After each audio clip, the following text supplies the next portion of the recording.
Olá, meus irmãos, minhas irmãs, queridos companheiros e companheiras de jornada. É com imensa satisfação que estamos chegando aqui mais uma vez para mais um momento de estudo, mais um momento de reflexões acerca do Evangelho do Cristo, à luz da doutrina espírita.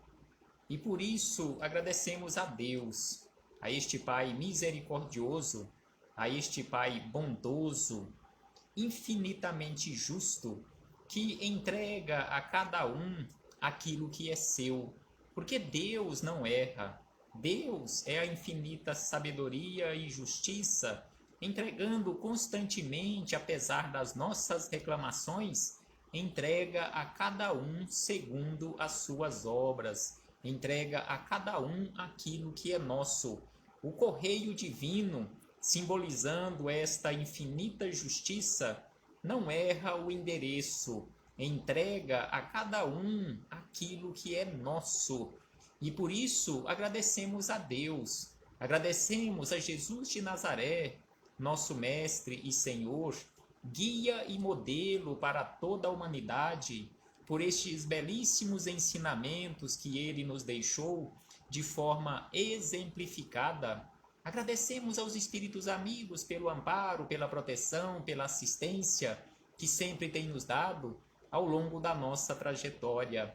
E não podemos deixar de agradecer a todos vocês, irmãos e irmãs de jornada, que constantemente estão aqui conosco nesta página virtual para juntos estudarmos o Evangelho do Cristo. Sejam todos bem-vindos, sejam todas bem-vindas, que possamos aproveitar da melhor maneira possível, apesar das dificuldades pelas quais nós estamos passando, mas que possamos aproveitar na condição de aprendizado, de reflexões para a nossa vida, estes minutos que nos foram reservados no relógio da eternidade.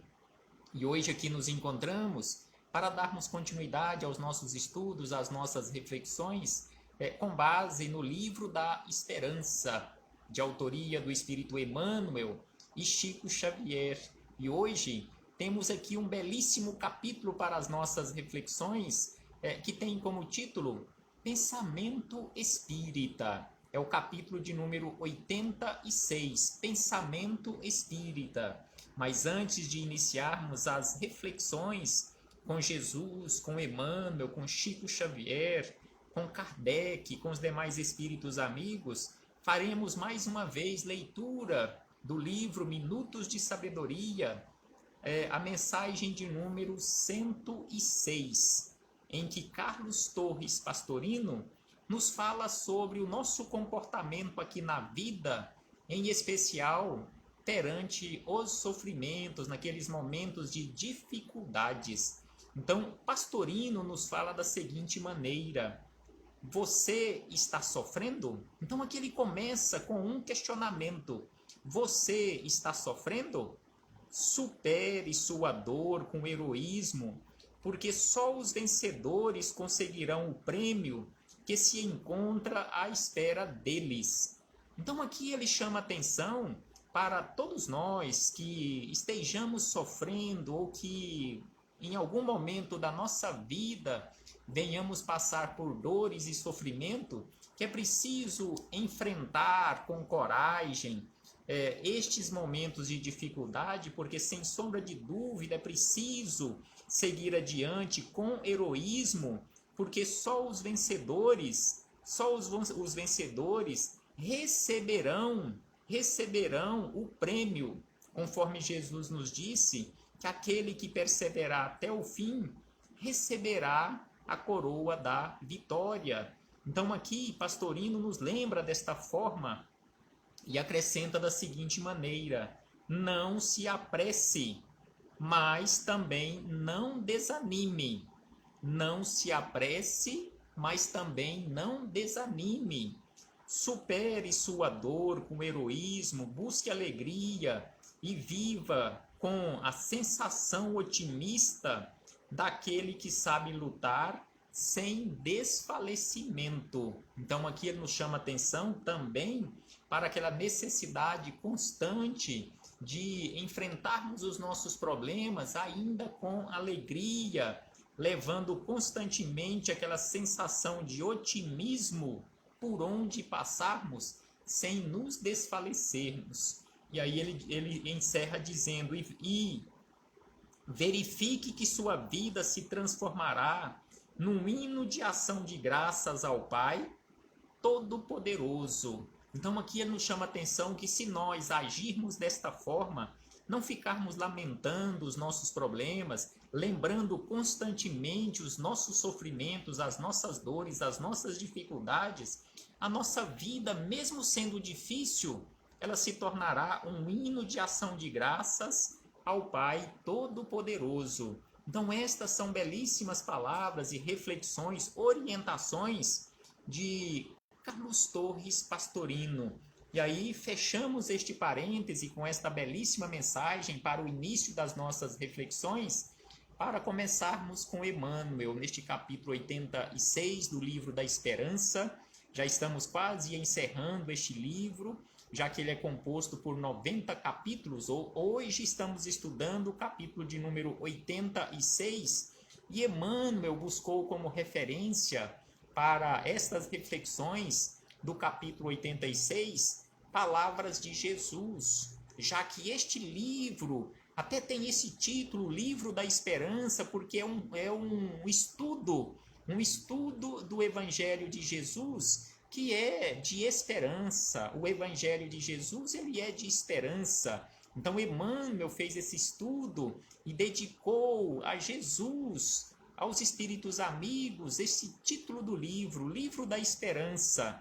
Então, neste capítulo, Emmanuel buscou nas anotações de Mateus, no capítulo 9, versículo de número 37, a seguinte frase do Cristo: a seara é realmente grande, mas são poucos os tarefeiros. Então aqui Jesus, já naquela época, nos chamou a atenção que a seara, ela é imensa. Ou seja, o campo de trabalho no bem é infinito, mas ainda, infelizmente, são poucos aqueles de boa vontade que realmente estão dispostos a trabalharem nesta imensa seara. E aí Emmanuel buscou também como referência, no capítulo 26º, no item de número 4, de O Evangelho segundo o Espiritismo, a seguinte frase: a justiça de Deus é como o sol, existe para todos, para o pobre como para o rico. Como a nossa justiça humana ainda tem muitas falhas, porque ela é feita e é também colocada em prática por seres humanos ainda com tantos defeitos, a justiça divina, conforme havíamos dito no início, ela não falha. Ela, conforme aqui nos lembram os espíritos amigos, ela é como o sol, existe para todos. E Deus, nesta sua justiça, entrega a cada um aquilo que é seu, seja rico ou pobre. Materialmente falando, aqui nesta existência na Terra, cada um recebe, conforme Jesus nos lembrou, de acordo com as suas obras. Não adianta reclamarmos, não adianta querermos transferir a responsabilidade, não adianta querer transferir para o vizinho da direita ou da esquerda ou aquele que está à nossa frente. Não, de forma alguma. Se é seu, vai ser entregue para você. Então é por isto que precisamos refletir constantemente e agir com sabedoria, conforme nos lembrou o apóstolo Paulo, fazendo uma boa semeadura. Porque, conforme ele nos disse, a semeadura ela é livre. No entanto, a colheita é obrigatória. Então aqui Emmanuel começa estas reflexões após lembrar os espíritos amigos, após lembrar as palavras do Cristo, ele começa nos dizendo da seguinte maneira sobre este pensamento espírita. Então Emmanuel fala aqui o seguinte, através de Chico Xavier: se te propões colaborar no apostolado libertador do Espiritismo, auxilia o pensamento espírita a transitar, dando-lhe passagem através de ti mesmo. Então aqui ele nos chama a atenção já de início que se nós realmente nos propomos a colaborar, como estamos fazendo aqui neste momento, não me colocando de forma alguma, assim como tantos outros companheiros, numa condição de melhor do que os outros, não, de forma alguma, todos nós, conforme ele nos fala aqui, se te propões a colaborar no apostolado libertador do Espiritismo, é preciso que nós auxiliemos, conforme também nos lembra Emmanuel, que a maior caridade que nós podemos fazer em relação ao Espiritismo, para com o Espiritismo, é a sua própria divulgação, não imposição, mas a sua divulgação de forma livre, tranquila e serena. Então aqui ele nos lembra que é preciso que nós, se realmente queremos auxiliar, que nós possamos levar o pensamento espírita, não através simplesmente de palavras, conforme nós estamos fazendo aqui neste momento, mas através do nosso comportamento, a nossa atitude em relação ao cumprimento dos nossos deveres, as nossas atitudes em relação ao não censurar o comportamento dos outros, o nosso comportamento também em relação a não julgar o comportamento das outras criaturas, não ficarmos exibindo virtudes que, via de regra, ainda não conquistamos, agirmos constantemente com delicadeza, nos esforçarmos ao máximo para, nas nossas atitudes, nós também sermos afáveis uns para com os outros, agirmos com mansidão. Assim é o pensamento espírita, assim é o que os espíritos amigos nos orientam, assim é que Jesus nos orientou, em especial lá no Sermão do Monte, quando ele nos falou sobre a necessidade de praticarmos constantemente as nossas atitudes com humildade, com doçura, com amor, com fraternidade. É preciso brandura nas nossas atitudes, é preciso bondade, é preciso fé, é preciso paciência, é preciso tolerância. Não podemos agir com intolerância em qualquer setor da vida, seja no campo profissional, no campo religioso, no campo político. Não podemos agir com intolerância. É preciso também, neste pensamento espírita, é preciso abnegação. É preciso que nós mantenhamos, se queremos realmente participar e auxiliar na semeadura da seara de Jesus, conforme ele nos disse aqui, nesse imenso campo de trabalho, é preciso agir com equilíbrio, é preciso atenção, é preciso que nós sejamos pacíficos, é preciso que nós pratiquemos verdadeiramente o perdão. É preciso, conforme Jesus nos orientou, é preciso que nós tenhamos aquele cuidado para agirmos constantemente com vigilância. É preciso, sem sombra de dúvida, que nós estejamos constantemente resignados, mas não acomodados em relação aos problemas que aparecem ou que venham a aparecer na nossa vida. Sem sombra de dúvida, que este comportamento e tantos outros que não falamos aqui é levar adiante aos outros companheiros de jornada o pensamento espírita. E aí ele nos fala na sequência: prevalece-te dos títulos honrosos que o mundo te reservou, agindo conforme as sugestões que o pensamento espírita te oferece. Como já falamos, esse tanto de pensamento espírita que relatamos aqui, que mencionamos aqui, alguns deles, porque tem tantos outros. Então é preciso que nós realmente adotemos para a nossa vida esse tipo de comportamento, demonstrando que a ilustração acadêmica ou o mandato de autoridade são apenas instrumentos, e são belíssimos instrumentos para benefício de todos, e não recurso ao levantamento de qualquer aristocracia na opressão pela inteligência. Então, se nós, nesta existência carnal em que nós nos encontramos, se nós tivemos a oportunidade de alcançar alguma ilustração acadêmica, se nós alcançamos também um mandato de autoridade, sem sombra de dúvida que isto não veio para nós para levantarmos qualquer tipo de aristocracia ou levarmos a opressão a outras criaturas, usando a nossa inteligência. Sem sombra de dúvida que isto foi colocado simbolicamente em nossas mãos como instrumento de trabalho, como instrumento de auxílio a todas as criaturas. E ainda Emmanuel acrescenta o seguinte: despende as possibilidades materiais centralizadas em tuas mãos, criando trabalho respeitável e estendendo a beneficência confortadora e reconstrutiva na pauta da abnegação com que o pensamento espírita te norteia as atividades, provando que o dinheiro existe para ser disciplinado e conduzido no bem geral e não para escravizar o espírito à loucura da ambição desregrada.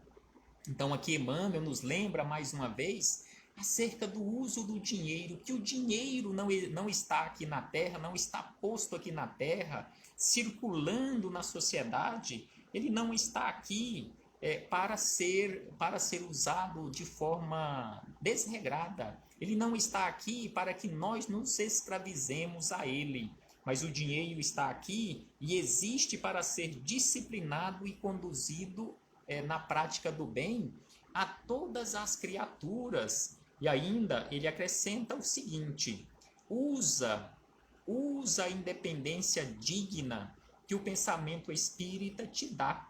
Então aqui Emmanuel nos faz um lembrete muito importante, que a doutrina espírita, ela é uma doutrina independente. Ela não tem independência com nenhuma hierarquia. É uma doutrina independente, é um pensamento independente, não irresponsável de forma alguma, mas independente, conforme ele fala aqui, e ele nos lembra: é preciso que aprendamos a usar a independência digna que o pensamento espírita nos dá, por intermédio do dever retamente cumprido. Dever retamente cumprido em todos os campos da sociedade em que você se encontrar. Dever retamente cumprido. Porque para cumprirmos os nossos deveres, não precisamos de religião, e a doutrina espírita nos mostra isto. Então, o pensamento espírita nos mostra isto. Para você ser uma pessoa honesta, cumprir retamente os seus deveres, você não precisa estar vinculado à religião A, à religião B, Y, Z. Depende do seu comportamento. Sem sombra de dúvida que toda e qualquer religião na face da terra tem como objetivo tornar a criatura melhor, e toda aquela religião que não cumpriu este seu objetivo, sem sombra de dúvida que falhou, não a religião em si, mas as criaturas que estão na condução daquela religião. E aí ele acrescenta o seguinte: que neste dever retamente cumprido, patenteando à frente dos outros que é possível pensar livremente. Então a doutrina espírita nos mostra que é possível pensar livremente com o julgo dos preconceitos das outras criaturas em relação à doutrina espírita, porque ainda existe muito preconceito em relação à questão de religião, principalmente de outras religiões ou não das religiões, mas daquelas pessoas que se dizem religiosas, vinculadas a outras religiões, em relação ao espiritismo, por ideia equivocada em relação ao espiritismo, por não conhecer o pensamento espírita. Então aqui ele nos fala com o julgo dos preconceitos, embora respeitando a condição dos semelhantes, que ainda precisam desses mesmos preconceitos para viver. Então o pensamento espírita respeita o preconceito de outras criaturas, porque outras criaturas, muitas delas, ainda precisam deste preconceito, conforme ele nos fala aqui, para viverem. E aí ele acrescenta: mobiliza a influência que te dispões na sociedade ou na família para edificar o conhecimento e garantir a consolação segundo a tolerância diante da providência, segundo a tolerância que o pensamento espírita te inspira, denotando que diante da providência divina todos somos irmãos. Então aqui ele nos lembra que neste pensamento espírita, levando esta tolerância em relação a toda e qualquer criatura, mesmo que eles sejam intolerantes em relação ao pensamento espírita, é preciso que nós demonstremos na prática deste pensamento espírita que todos nós somos irmãos perante Deus, com a esperança e dores, ou seja, independente das nossas esperanças e nossas dores, lutas e aspirações, imperfeições e faltas, igualmente irmãos e irmãs uns dos outros, e que, por isso mesmo, a confissão de fé representa instituto de aperfeiçoamento espiritual com serviço permanente ao próximo, sem que tenhamos qualquer direito a privilégios que recordem essa ou aquela expressão de profissionalismo religioso. Porque no espiritismo, no pensamento espírita, não existe profissionalismo religioso. Na prática do espiritismo, ninguém ganha dinheiro. Fazemos tudo isto gratuitamente, conforme ele nos chama a atenção aqui, sem que tenhamos qualquer direito a privilégio. Não existe privilegiado neste pensamento espírita, assim como perante a lei de Deus, não existe nenhum privilegiado aquele que esteja sendo castigado. Não, de forma alguma. E também não existe profissionalismo religioso na prática do espiritismo. E por último, Emmanuel ainda nos lembra o seguinte, através de Chico Xavier, neste pensamento espírita, neste pensamento cristão, neste comportamento reto em relação às nossas atitudes aqui no dia a dia, ele nos fala e escreve. Então ele nos diz aqui, fala e escreve, age e trabalha, quanto possível pela expansão do pensamento espírita. No entanto, para que o pensamento espírita produza frutos de alegria e concórdia, renovação e esclarecimento, é necessário que vivas de acordo com as verdades que ele te ensina. Então aqui ele nos chama a atenção que não adianta simplesmente nós falarmos, escrevermos, agirmos e trabalharmos o quanto possível se nós não estamos, conforme ele nos diz aqui, não estamos dando ou não estivermos dando o exemplo através das nossas atitudes, conforme relatei anteriormente, aquela série de atitude que Jesus nos deixou como comportamento correto aqui na vida. Então é preciso que vivamos de acordo com as verdades que ele nos ensina, que a doutrina de Jesus nos ensina. E aí ele encerra dizendo que a cada minuto surge alguém que te pede socorro para o frio da própria alma. Contudo, para que transmitas o calor do pensamento espírita, é imperioso estejas vibrando dentro dele. Diante da sombra, não adianta ligar o fio na tomada sem força, nem pedir luz em candeia morta. Então prestemos atenção nesta última frase que ele deixou aqui, nesta simbologia, que não iremos conseguir levar de forma alguma consolo e força a alguém se nós estivermos desconectados desta imensa rede de bondade que precisamos estar conectados através da prática do bem. Da mesma forma que não conseguiremos levar a luz se a nossa candeia não tiver abastecida com o combustível do amor, da fraternidade, da tolerância, da abnegação, da resignação e assim sucessivamente. Então é isto que ele nos fala neste pensamento espírita, neste pensamento cristão, independentemente da fé, da religião a qual você esteja vinculado, vinculada, sem sombra de dúvida, que precisamos levar adiante a prática da caridade. Na medida do possível, é preciso que auxiliemos alguém.